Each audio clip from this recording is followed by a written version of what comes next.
Bonjour à tous, c'est Thibaut de la société DM Trading. Aujourd'hui, je vais répondre à une question qui m'est fréquemment posée. Quelle est la durée moyenne de mes trades? Et vous allez voir que je vais y répondre en deux parties puisque la durée varie selon si le trade est réussi ou pas. Si le trade est gagnant, si le trade est perdant, la durée va être assez différente.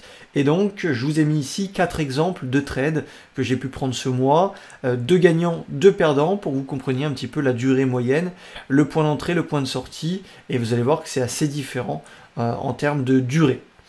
Comme d'habitude, laissez un petit pouce bleu, ça fait toujours plaisir, un petit commentaire si vous avez des questions, n'hésitez pas à vous abonner pour ne rien manquer, et puis vous avez en description votre formation gratuite.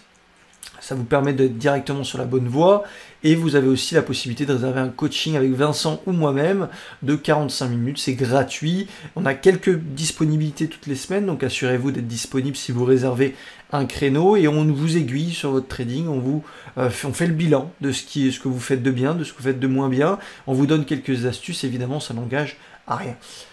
On est parti ? Donc on va commencer par 2 trades perdants, puis on finira par 2 trades gagnants. Ce que j'aime bien, c'est à chaque fois définir mon risque, et sur un trade perdant, le risque il est de 1. Donc sur ce trade là, j'ai perdu un risque. Ok, évidemment, le risque est contrôlé, et derrière, on va chercher des rewards de 3, 4, 5 et plus si c'est possible. C'est une société pharmaceutique sur le marché américain. Gros momentum, correction, momentum.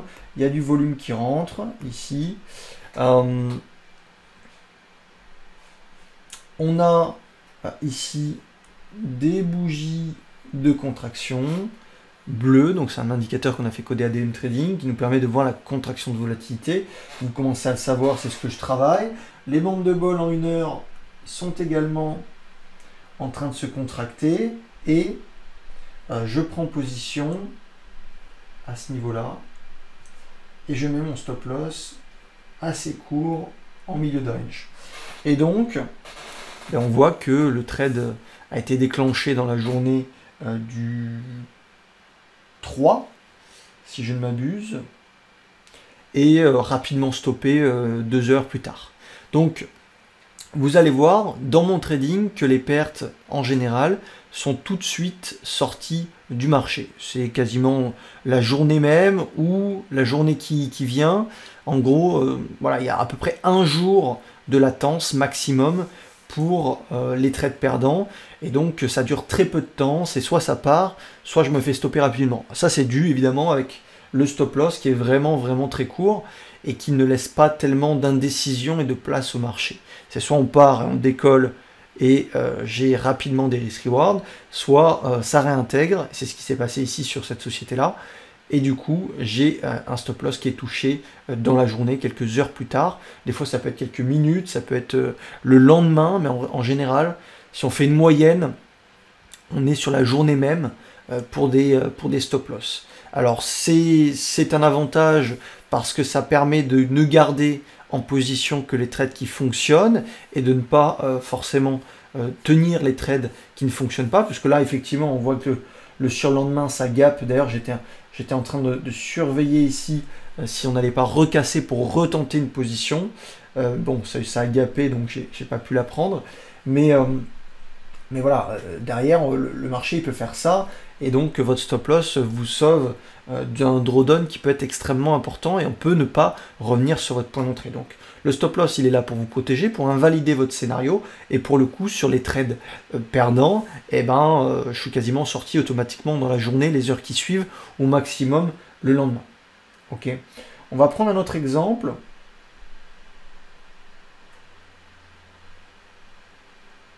Pareil, là c'est une perte, c'est un trade qui a été pris hier.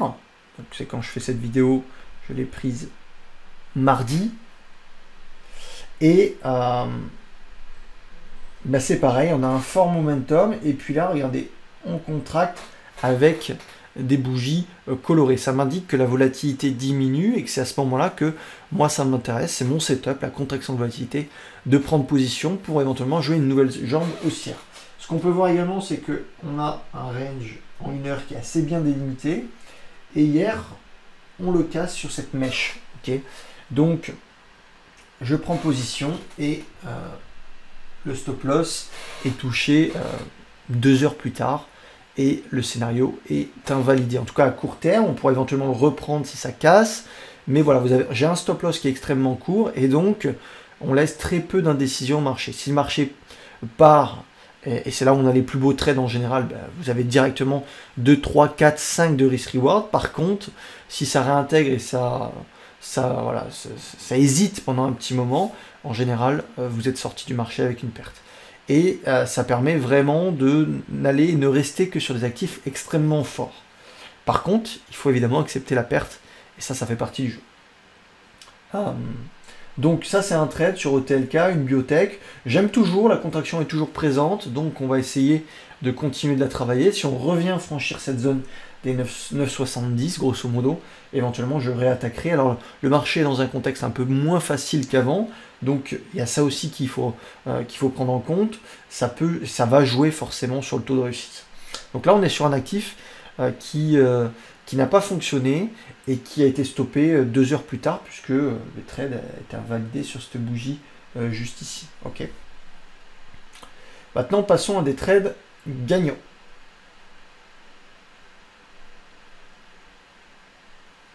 Alors,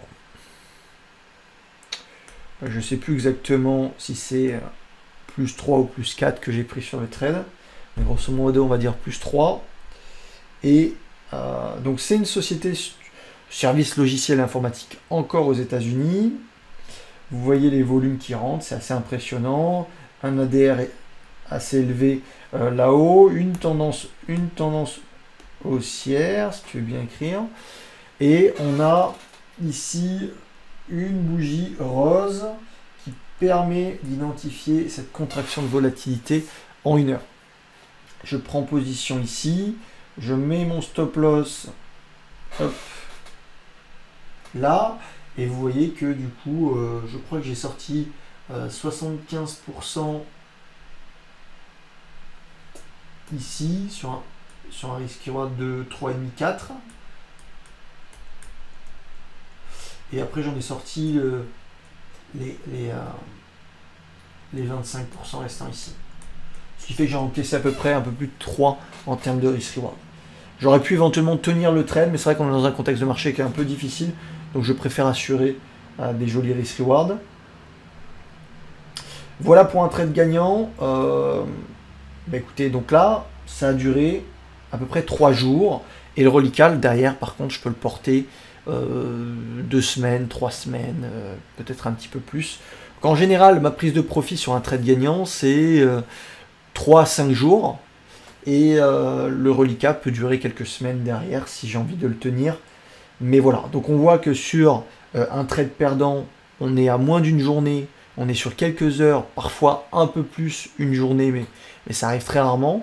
Et sur des trades gagnants, évidemment, on va les tenir. Et derrière, ici, je sors sur le 3e jour. Ok. Donc 1, 2, 3 jours. Ok. Voilà pour le trade.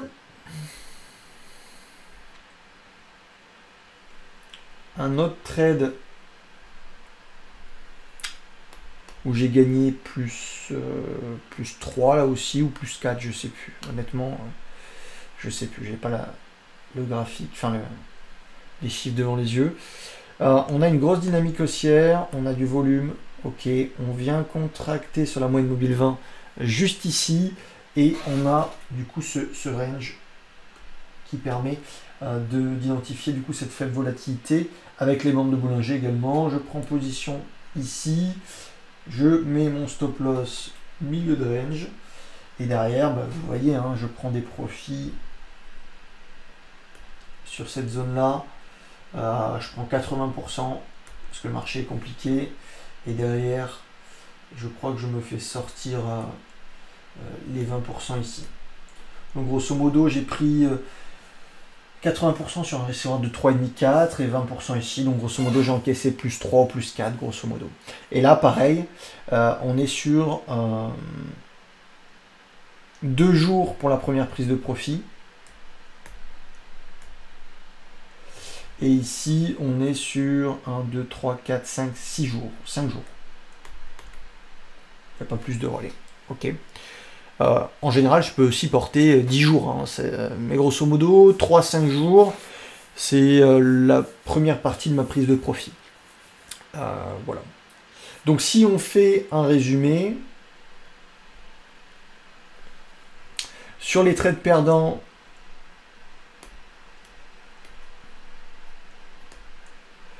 on est à moins d'1 jour en moyenne pour rester en position. Et gagnant, on est à peu près à 3 à 5 jours. Et derrière, on perd ici moins 1. Et là, on va chercher au moins 3. Plus 3 et plus. Ok. Ce qui fait que j'ai pas besoin d'un taux de réussite extrêmement élevé pour pouvoir gagner de l'argent. Donc voilà un petit peu la durée moyenne de mes trades. Vous avez vu que c'est assez flagrant. Sur les trades perdants, on s'est quasiment stoppé dans les heures qui suivent parce qu'il n'y a pas de relais. Et sur les trades gagnants, on est à peu près sur 3 à 5 jours. Et le reliquat, des fois, peut être porté 2 semaines, 3 semaines, 1 mois et plus si vraiment le marché est extrêmement fort. Voilà, j'espère que ça vous aura plu, mais vous avez une idée globale de un petit peu combien de temps ça peut durer. Salut!